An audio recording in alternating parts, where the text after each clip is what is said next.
Folësja kryesore e këtij eventi ishte psikiatreja e njohur Vera Ora, e cila jeton dhe vepron në Mbretërinë e Bashkuar.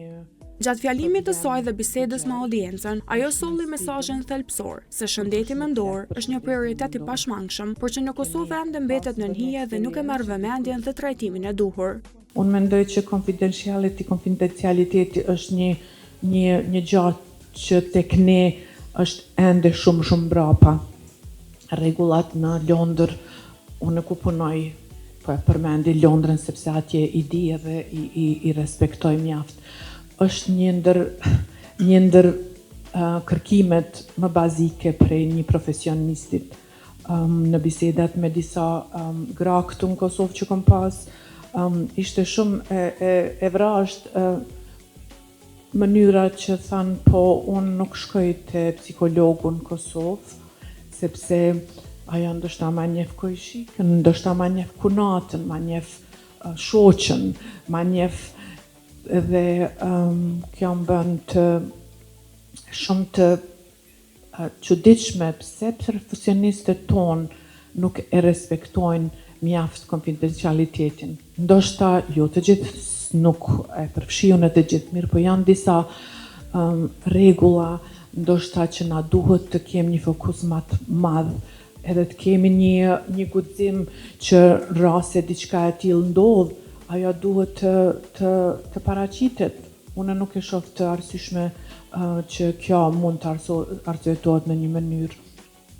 Atje në rase unë një emër e përmendi në email, bile edhe në subject title nuk guxoj me paraqit emrin e pacientës që na ndërmjet kolegëve e komunikojmë kur e bojmë referral për psychology, referral të music therapy, referral të art therapy.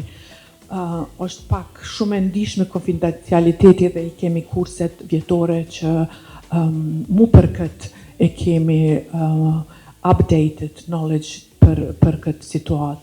Edhe mirët licenca bëhet një proces i veçantë për ata njerëz që e shkelin confidentiality. Do me thonë është shumë e rëndësi edhe mu për ata mu vjen keq që e marr këtë bisedë këtu, mirë po është ndoshta një gjë që po më duket mundet me u përmirësu, mundet me u rregullu, edhe duhet të kemi një huri që ta dim që kjo është një gjë personale juja, personale e jotja. Për shembull, unë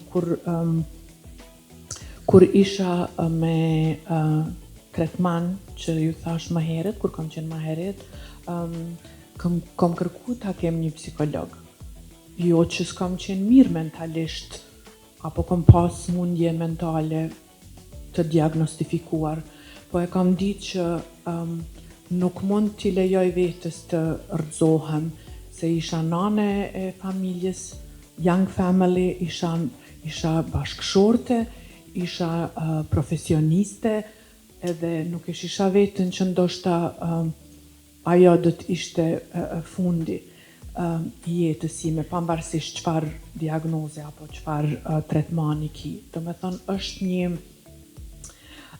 resilience që po e përdorim në gjuhën angleze, që ju shtyn që ta keni një aim, ta keni një fokus i cili do t'ju shtyn përpara, do t'ju jep një kurajo, do t'ju jep një energji edhe një direction që ju ta keni një pozitivitet sa më të mirë dhe ta keni një të zgjoheni prej sado që stresi, çfarëdo ramje të keni gjatë jetës.